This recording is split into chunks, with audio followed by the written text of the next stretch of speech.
Hey everybody, welcome to Rock Bottom Alchemy. My name is Tiffany. Y'all, I started recording this episode outside on the porch, and there were some birds that were just out of control, and then an airplane went overhead, and then I got 2 bug bites. Guys, so we're indoors, I'm restarting, and there's a thunderstorm rolling in the distance, and I don't know about you guys, but sometimes I find thunderstorms grounding and electrifying. I really enjoy a good thunderstorm. I want to open up by saying thank you. Thank you to a whole lot of people. Most of them actual internet strangers, internet friends. I was going through a hard time 4, 5, 6 months ago, and I didn't have a car, I didn't have food, I was falling behind on rent. Y'all, my inside healing work is a work in progress, all right? I'm really enjoying the journey of bringing people along with me, though, and I think that there's merit in showing up imperfect in a way that other people can see what you're up to and feel less alone, because the world is really lacking that human connection right now. But from the literal bottom of my heart, thank you guys. Thank you to anyone that helped me. You empowered me again. I was able to get a vehicle, and I ended up driving Uber again. And I want to tell you a little bit about it, guys, because through a lot of the last couple of years, I was driving Uber to support myself until I didn't have a car anymore. And full transparency, I really have been through it the last couple of years. In 2024 alone, I moved 4 times, ended up homeless for a while, all types of shenanigans. I had 4 different cars even, and it's just every time I wasn't walking in my purpose, if you will, it's like towers kept falling. And for those that don't know what I mean by a tower, in the tarot deck there's a card called the Tower, and it's got a picture of like lightning hitting like a lighthouse and people flying out of it. And it's to indicate that when your life is built on shaky ground, improper support, snakes in your grass, lies, the scaffolding isn't there, when you're not moving in your purpose. And in my case, not moving in my purpose looks like driving Uber instead of doing what I love, which is helping people. So that's what it felt like for a while. Life just hitting me with tower after tower. And I continue to make adjustments, and this is sort of another leap of faith. I spent the last 4 months driving Uber. It didn't sit right in my soul. There is an element, just for anyone that thinks that driving Uber is a lowly, pointless job, there is an element of feeling like you are wasting your life driving taxi, essentially. There's a flip side to it too, though, where you meet sometimes dozens of people in a day, and you realize just how many people out there are looking for human connection, who are depressed, lonely, anxious. One of the last passengers that I picked up is part of the reason I came back. It's part of the reason I hang up the Uber keys again, hopefully for good this time. And anyone that donates, supports me, supports the channel, I appreciate you guys so much. I'm filled with gratitude. It makes it so that I'm able to be here, essentially, instead of driving Uber. Even just the way that Uber is ran, it's very AI-based. It will offer you the very tiniest amount that it can, depending on the time of day. So the same ride, if it's busy, you can get $10 or $4. It's not sustainable for somebody who wants to get themselves out of poverty. So all that being said, I'm not going to tell you his name, but I do want to tell you the story about that passenger. I'll be honest, I was miserable in the car.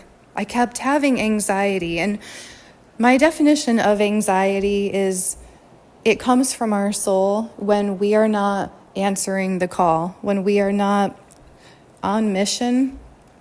And by answering the call, I mean, we all have a blueprint. Each and every single person on this earth.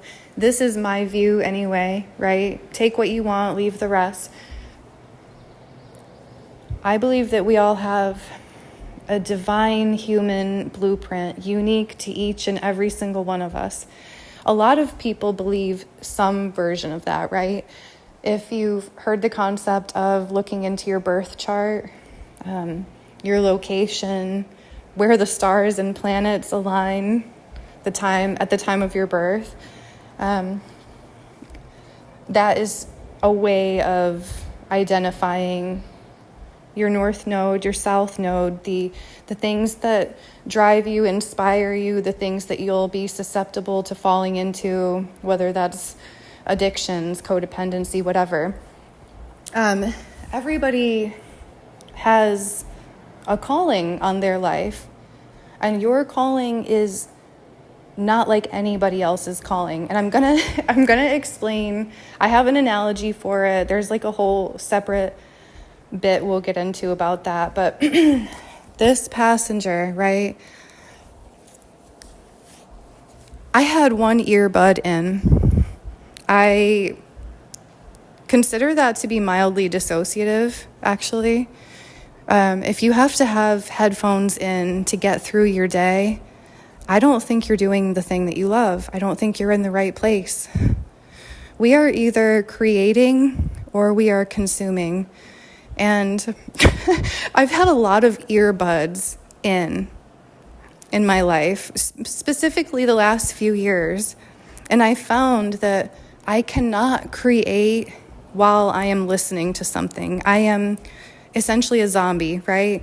So it's illegal to drive with two earbuds in. So I'm not riding with both in, but I've got one in. And I would pull it out if a passenger was wanting to talk. I'm pretty perceptive. I look for that connection usually, but sometimes I'm having that day where I'm just like, man, I don't want to be in the Uber. I don't want to be here doing this. But I didn't feel that I could support myself otherwise. It's a trap that I think a lot of people fall into, right? We do something that we grow to loathe just to keep the paychecks. Anyway, that's what I was doing. And every day that I was in the car, the call was getting louder. And this particular passenger, when I said, have a good day, as he was getting out of the car, and I was paying more attention to the earbud than him, he said something to the effect of that he would be having a better day if he got hit by a bus. And then I kind of looked back and gave him a pleasant smile, because that's what I would always do. And then he shut the door, and it registered what he said, and it kind of haunted me. I'm not going to lie. Not because people shouldn't be honest, but I was kicking myself, because even when you are an Uber driver, you can be a barista, you can be a bank teller, you can do any mundane job, but still be a connection point for people. You can still have your ear open. And usually I do, right? And I thought about that guy several times. I prayed to God for him. And the next couple of times I went out to drive, I prayed that I could get him again. And I did. 6-7 days later, his name popped up on the screen. And I saw the town, and I immediately said, I think that's him. I hope that's him. And it was. And I'm not shy, especially when it comes to mental health, to matters of the heart, to humanity. I brought it up. I was like, hey, I heard what you said last time. It didn't register in time. And that's what we talked about, like the whole way into town, the second time. And I said, please check out my podcast. You're literally the exact person on this earth that I started the podcast for. And, I hope he's here, and I hope he sticks around. And sometimes human stuff isn't pretty. And I've received some criticism about things like this in the past. People that are no longer in my life because they did more criticizing of me than uplifting. But I've been criticized a lot in my life for who I am, what I want to pursue, my depth, even spirituality. There's all types of things I've been criticized for, and I'm not alone in that. The world is kind of a messed up place sometimes. And we're all born into different circumstances.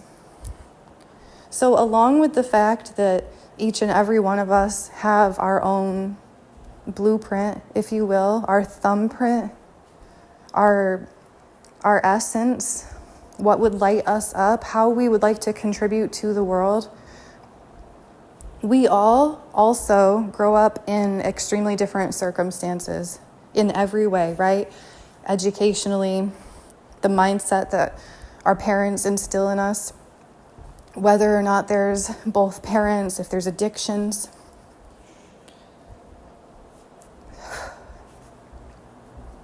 And I don't mean for this to be a heavy episode. I come here with love always, and I'm really happy to be back. He is a catalyst. Even somebody who was, and just for the record, I could see that he was depressed. You can see it, right, on people when they stop loving on themselves. You can see it and you can feel it. I've been there. So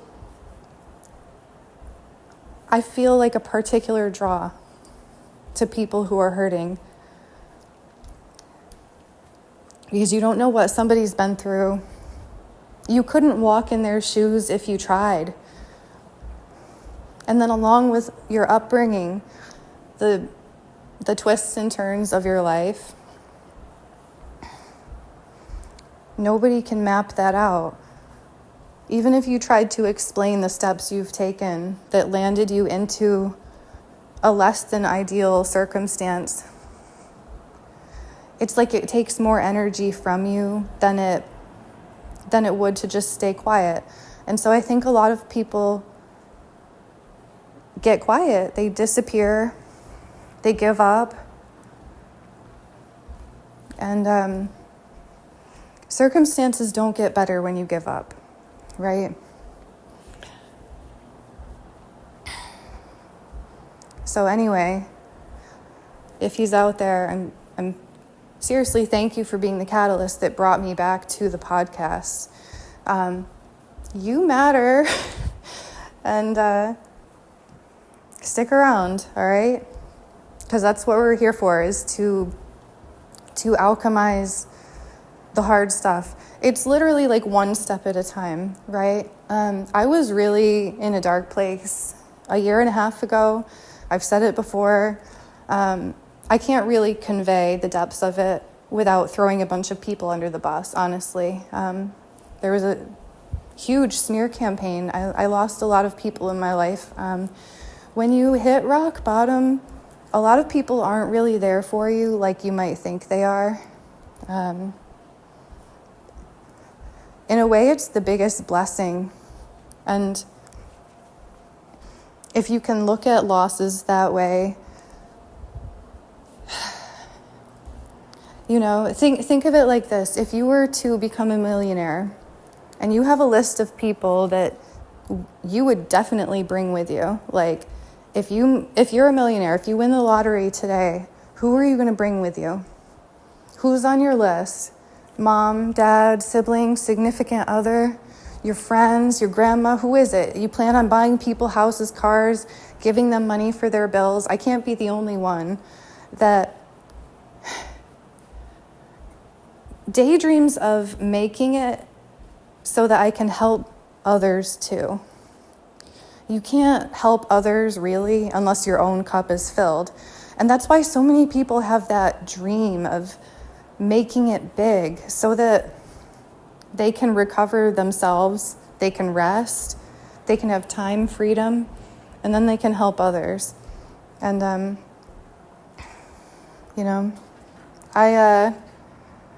that's still a dream of mine, but when I fell to the bottom, do you know how many people fell away from me?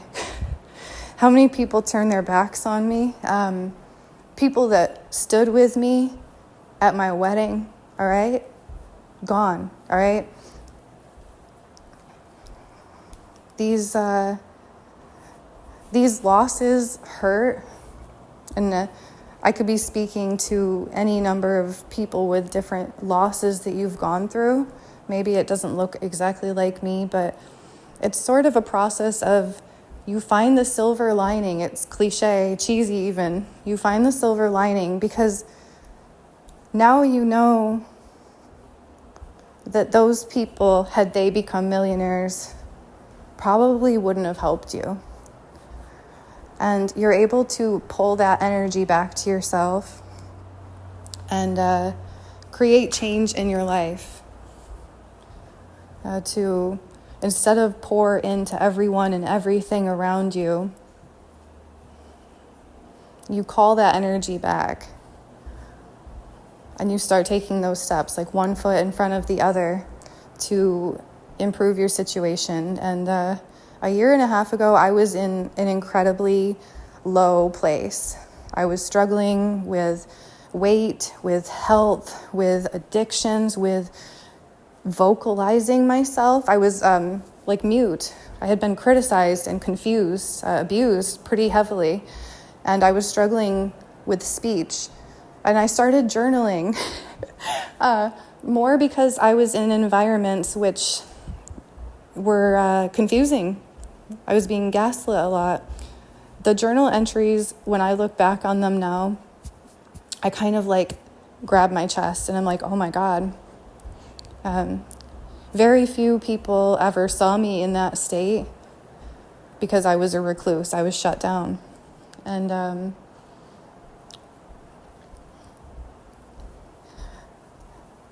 I guess I like to equate this to what philosophers call the hero's journey. And that's the way maybe my Uber passenger can look at their situation. A hero's journey. What is a hero's journey? Okay, let's get into it, guys. I know that was deep, right? Heavy, but real. All right? And people need to be seen in their realness. Sometimes they need to know that they're not alone. That the person that you think looks good, looks normal, looks happy, may have been there too, and may have a lot of compassion for you. The hero's journey. There is an author, philosopher from the 1900s. His name was Joseph Campbell. He has a quote that goes something along the lines to the effect of, all religions are true, but none are literal. And what he's getting at with that is mythology, literature, religion, folklore, all of these works in history, even like books, movies, they have the same type of theme.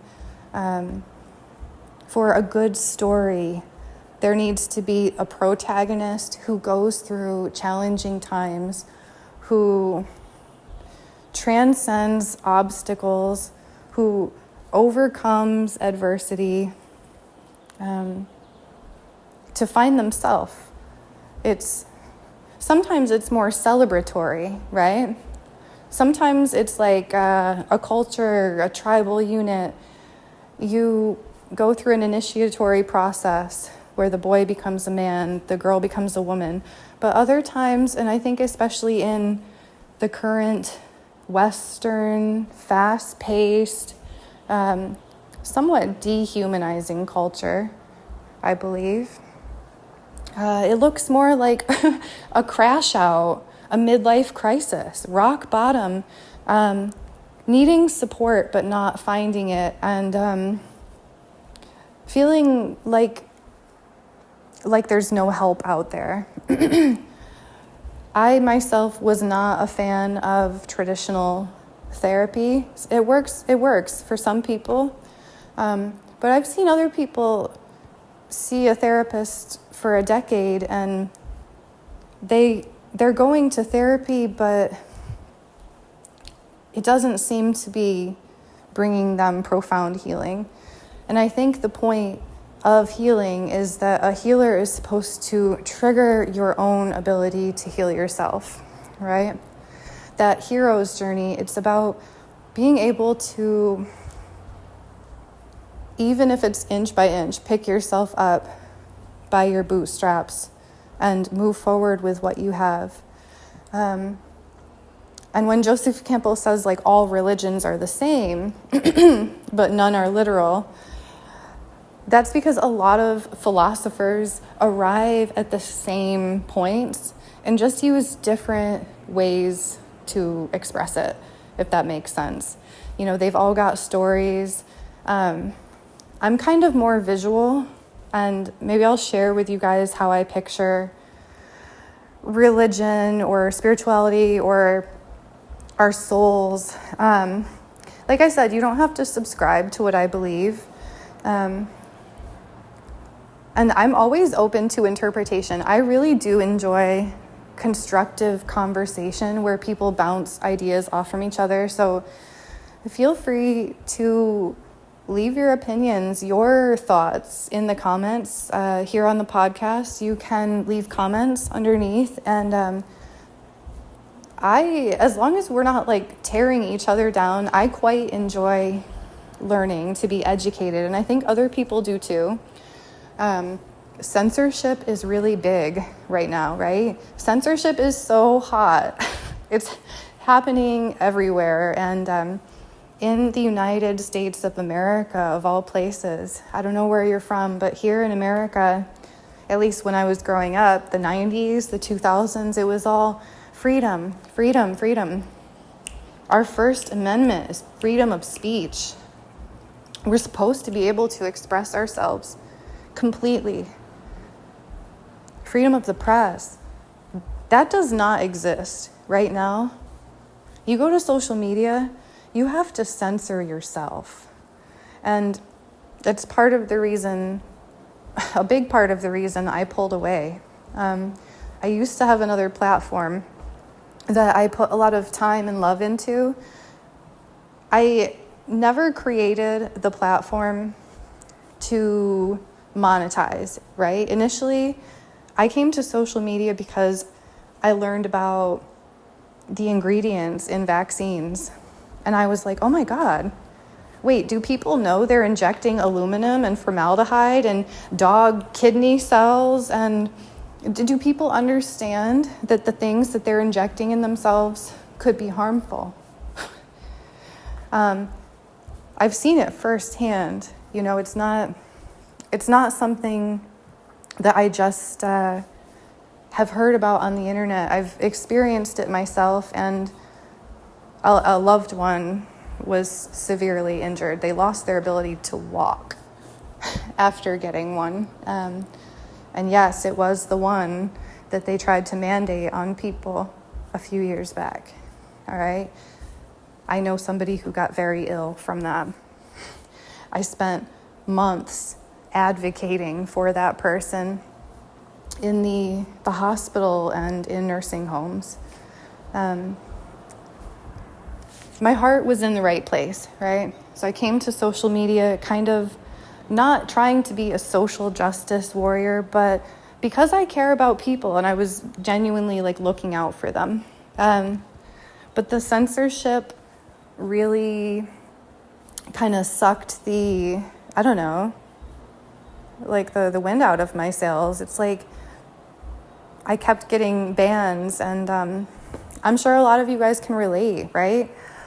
How can we connect on a human level when the main way that we connect limits what we're allowed to say? All right? As far as I understand, Spotify is for freedom of speech. I don't know. We'll see. You certainly don't have to agree with my mindset, my philosophies. But here, I'll share with you guys how I view spirituality. And it's just analogies, right? So this is an analogy. You can picture it visually. I believe that we are more than our physical vessels, that God flows through everything. I believe that we come from a higher power, that the Creator is in all of nature. It's everything. It's this entire construct that we live in. It's in you, whether or not you believe. That's my belief, is that all of us are made of God. I believe that we are God experiencing Himself, itself. We are a piece, a fractal of divine consciousness, and that we all have a role to play, each and every one of us. And when I see somebody falling apart like I was, it's like that healer aspect of me that wants to run to them and be like, wait, it's okay, don't give up, You're important. Your voice is important. You came here with a specific mission. Nobody else is like you. No one else has your blueprint. You are needed here. All right? So picture with me, if you will. You are a piece of God, right? I think our souls are pretty fantastic. Because if we're more than our human body, if we are more than this human experience, well, what is it about then? And the answer I've arrived to is that our souls are the pieces of God experiencing itself, and God wants us to potentiate to our best ability. And what I mean by that is you can go one or of two directions. You can either go in the negative orientation or you can go to the positive orientation. The negative orientation is you become a hater, a dark triad person. You spend your life trying to tear other people down. You are a monster behind closed doors who puts on a mask like you're a good person in public. Your wealth comes from greed, not because you've contributed to the world in a meaningful way. Another way that I look at negative orientation, and this is the sadder one, and these are the people who I am here for, are people who had such a bright light that they were targeted by those dark triad types. This happens a lot to kids. When you come here, when you are first born, You are the closest to God you will ever be. You know, a lot of kids have these supernatural experiences. If they are born into a family of people who are pretty unconscious, who are narcissistic or prone to addictions, anger, jealousy, just parents maybe who haven't worked out their own trauma, right? I'm not villainizing our parents, because our parents are who they are because of their parents and so on. But if you come into this world as a very bright light, angelic even, you know, you are so close to God as a child, and people see that, you are going to be bullied, torn down for who you are. Your essence, people will try to destroy it. It's like the crabs in a bucket analogy. You can't be beautiful if I'm not beautiful. You can't feel good about yourself if I don't feel good about myself. And so we have these souls, right? Picture it like a disco ball. We're going to get fun because this is how it appears in my mind's eye. It's a disco ball. Your soul is like a plexiglass, clear disco ball, and it has a glow inside of it. All right? When you have that bright glow, if you don't know how to protect yourself, people try to siphon it. They want to tear you down. They don't understand that they too have that same glow, just with a different blueprint. All right? Everyone has that life force, that vitality, that eternal God flame inside of them. To be a person who potentiates their blueprint means following your bliss. It means you listen to your intuition, you move forward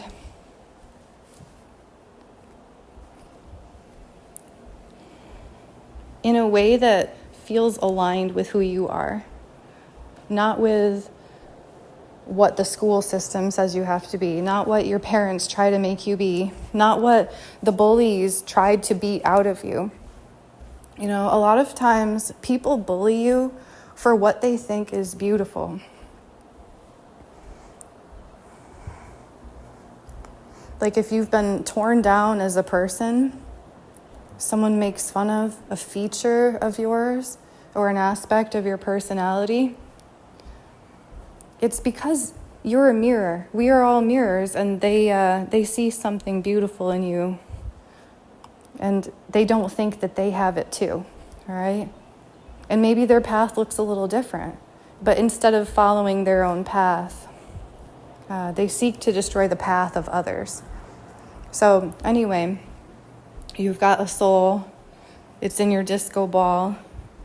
You're in charge of that glow. To be of the positive orientation means you're moving through life, loving yourself, working on growing your soul. I think that Earth is like a school. We come here to, well, in my theory, if we come here to be a piece of God experiencing itself, do you think that God or our Creator, whatever you want to say, divine source, consciousness, do you think that our Creator wants us destroying His other pieces? Like if everybody is a piece of our Creator? No, it doesn't make sense. So the people who turn away from the light, who don't choose to nurture their own flame, and who instead destroy others, they're not going to have a good time here. You don't walk a smooth and enjoyable path when you're putting out ugly. If everyone is a mirror and you're putting out ugly, that's what is reflected back to you. That's another way of saying karma, right? And guys, I'm just talking.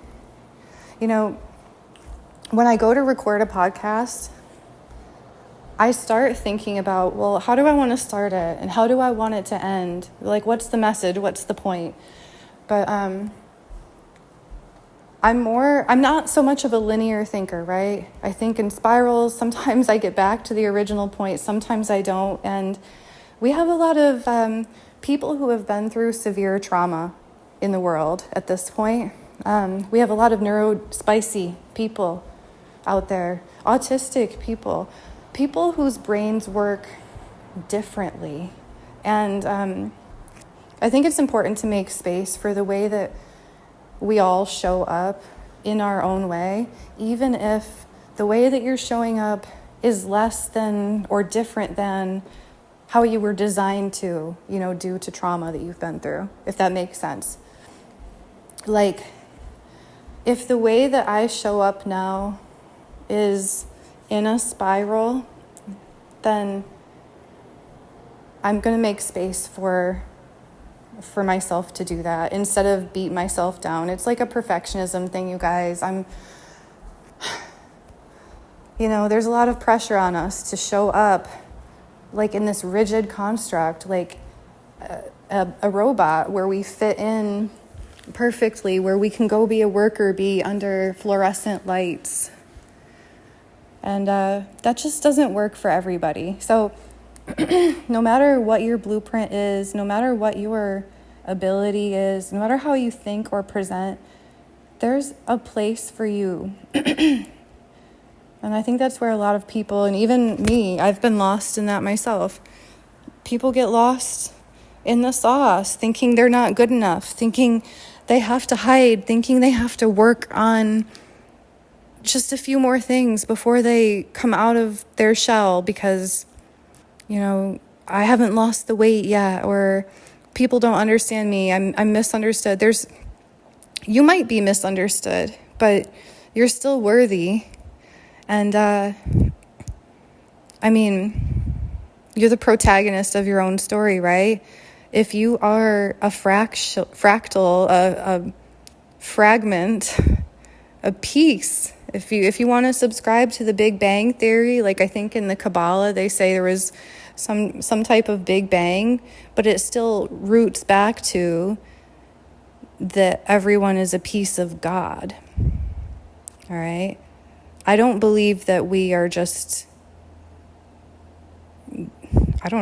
like dead on the inside. I think that there's a soul. I think that you are more than your human skin suit. And if you are lacking meaning in your life, like this was sort of a way for me to find meaning again, if you will. Because if you hit rock bottom and you're depressed, you're anxious, you're overweight, you're not taking care of yourself, you're not with a partner, like nothing is going the way you thought it would. It's easy to get down on yourself, but this whole self-potentiating concept, God experiencing itself, reflecting off the other particles of God. It's really kind of beautiful if you think about it. And in that way, we are all teachers and students. So to further go down this whole disco ball idea, because I picked disco ball for a reason, you guys, all right? Think of a disco ball. It's like a prism on steroids. There are facets all over it, right? Picture millions of facets, okay? So your soul comes down here. You get into a skin suit, and it's like, hey, think of it like a video game. You're going to play a character, and you have a blueprint in you. Except instead of like a video game character who is like an NPC and only has so many functions, like you hit them in the face and they keep coming towards you. You hit them in the face, they keep coming towards you. Instead of being just very limited and dull, you have a blueprint to follow. And the thing about that is you can go in any direction. And when you connect with other humans, you activate each other. There's an example that I can think of. Okay. Say you've never been to a waterfall, all right? You've never been to a waterfall. You know they exist, right? But like, okay, whatever, right? This is a real life example for me. Somebody took me to a waterfall. I loved it, all right? It's not like I had never been to one, but something about that person and the experience, it activated this love of waterfalls within me. Now there's a facet of me, of my soul, like of my disco ball. There is a facet dedicated to my love of waterfalls. And if you were to visit that facet of me, you might hear rushing water, whatever, all right?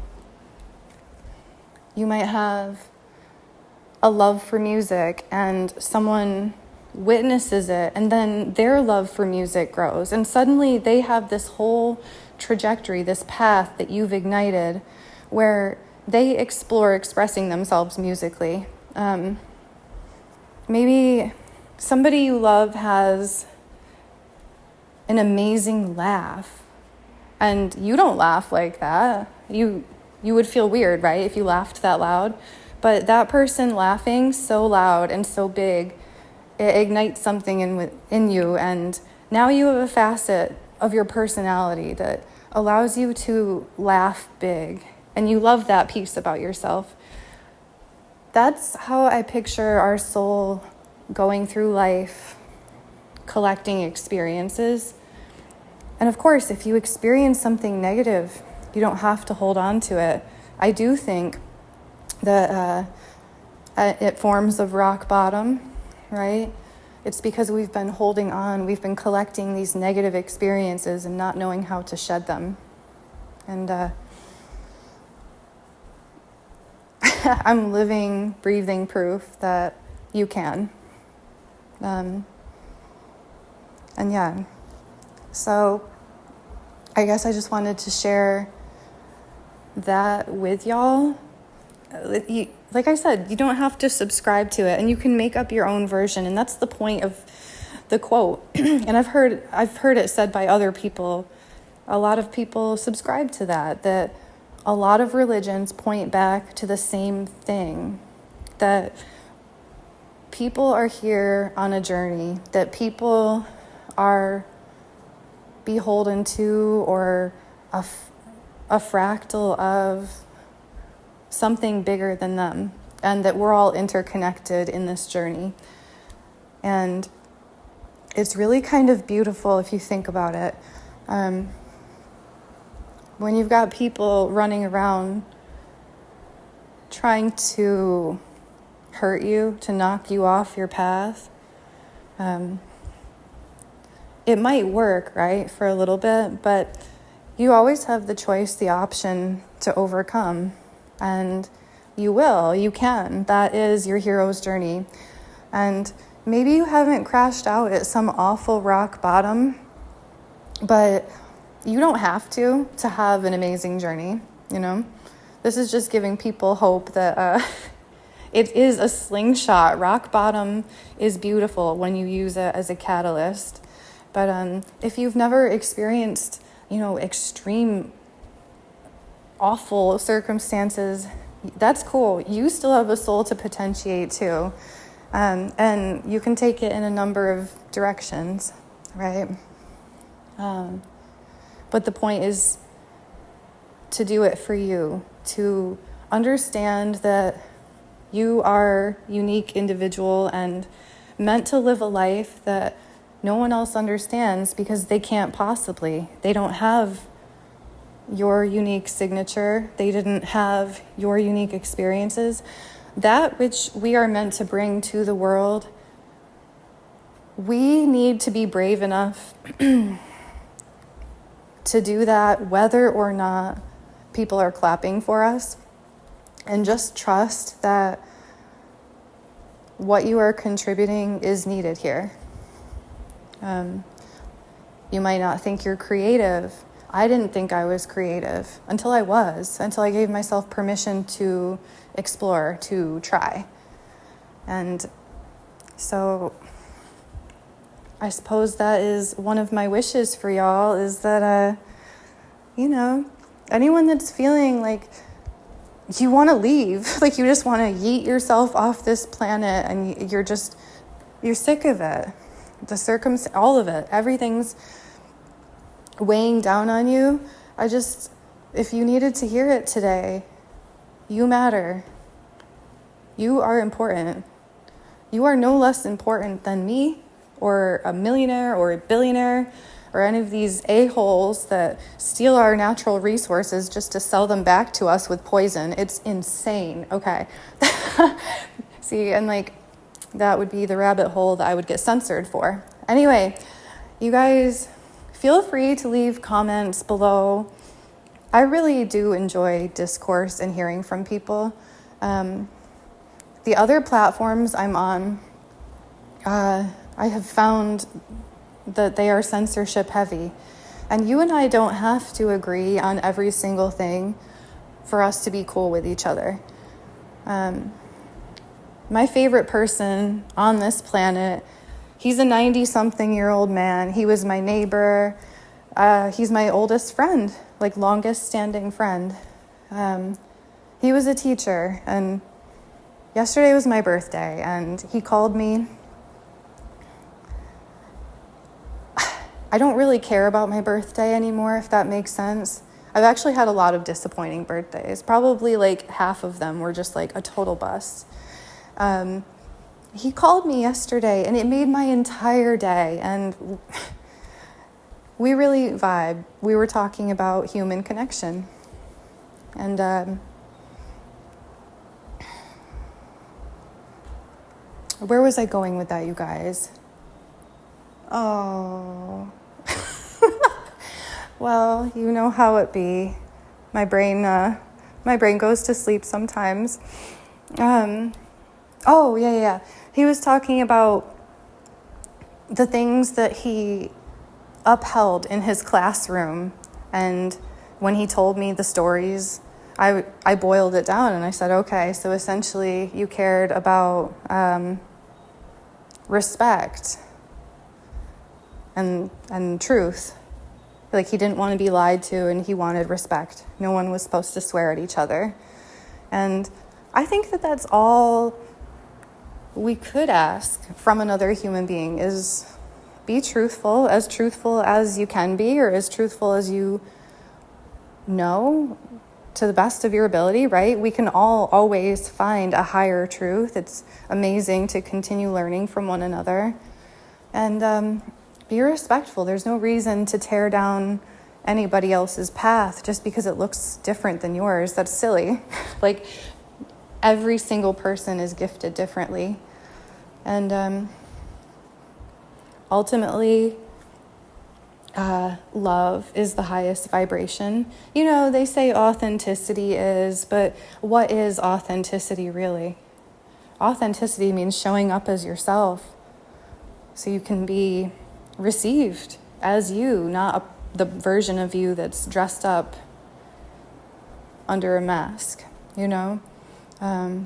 Ultimately, every emotion roots back to love. People feel anger and sadness because they've been denied love, rejected from love, left out, made to feel bad about who they are.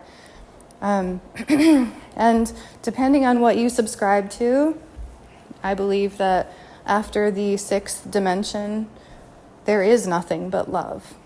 All right? So we are here to grow, to experience, and it roots back to respect and authenticity, love, and truth, and beauty.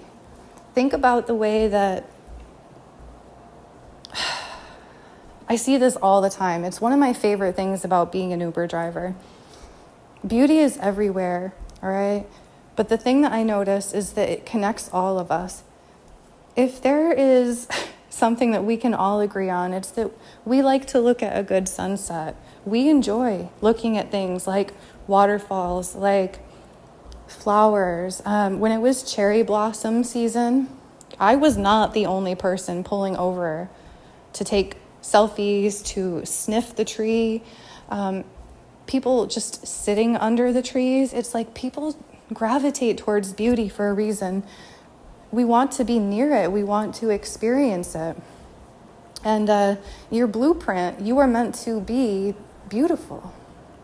When you pull yourself away from your blueprint, your calling, what you are meant to do, that's when the anxiety kicks in. It's your soul screaming at you.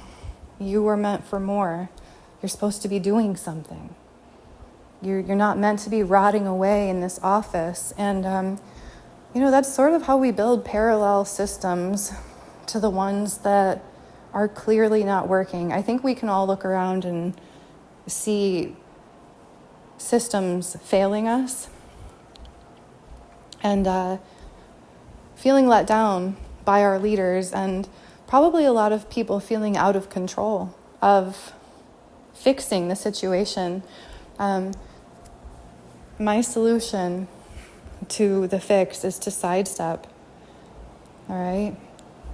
You have the option to stay locked into this matrix, this hell matrix, where everybody's miserable and nobody's doing what they love. Or, start walking a different path. You may reincarnate or you may not. If this is your only experience here in Earth School, what do you want to do with your life? Guys, part of the reason it took me so long to come back to the podcast is because I have a lot to say. It's really weird, but I have a lot of stuff bottled up, and sometimes when I go to talk, the thoughts collide and I want to say 5 things at once and say nothing instead. So that's something I'm working on, is at least streamlining my thoughts so that I can show up here again. Thanks for everyone that's been patient with me. For real, the people who helped me, financially, you guys really got me out of a tough spot, and I am forever grateful for a lot of people. And as always, I'm looking to stay here on the podcast. This is what I want to do with my life. I'm not sure if I'm going to open up mentorship. I've been through some things that I've overcome that I think I could help other people with. The flip side is I'm working on another little project. But any support, donations, anything like that, I am sincerely and deeply grateful for all of you. And if all you did was, if you are a listener who is literally just straight up depressed, not self-caring, not loving on yourself, if you are literally just starfished in your bed with headphones in, I'm so glad you're here. You are the reason I'm here. You're who I'm talking to. You're who I care about. You're who I am. Right? And just put one foot in front of the other. You've got this. And I love you guys. So I'll see you in the next one.